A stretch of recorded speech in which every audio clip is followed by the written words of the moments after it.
شکر ادا کرنا ایک ایسی عادت ہے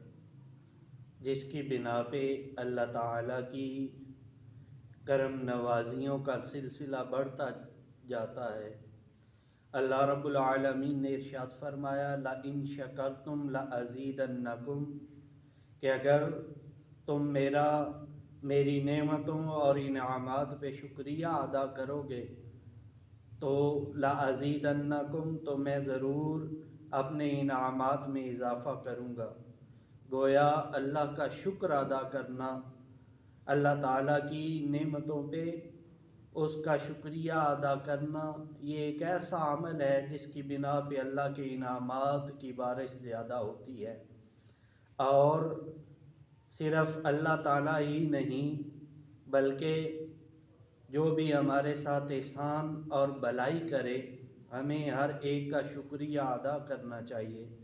اللہ کے محبوب صلی اللہ تعالیٰ علیہ وآلہ وسلم نے ارشاد فرمایا کہ من لم یشکر الناس لم یشکر اللہ کہ جو بندہ دوسروں کا شکریہ ادا نہیں کرتا وہ اللہ کا بھی شکریہ ادا نہیں کر سکتا۔ اس لیے یہ ایک ایسی خصلت ہے کہ اگر کوئی ہمارے ساتھ بھلائی کرے، اگر کوئی ہمارے ساتھ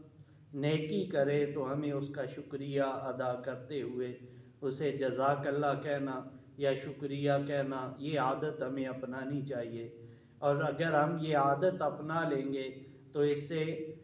ایک خوشگوار ماحول پیدا ہوگا، ایک دوسرے کے ساتھ عزت و احترام کا شیوا اور شعار بنے گا اور ہمارے دلوں میں ایک دوسرے کی قدر پیدا ہوگی۔ اللہ تعالی ہمیں شکر جیسی عظیم نعمت اپنانے کی توفیق عطا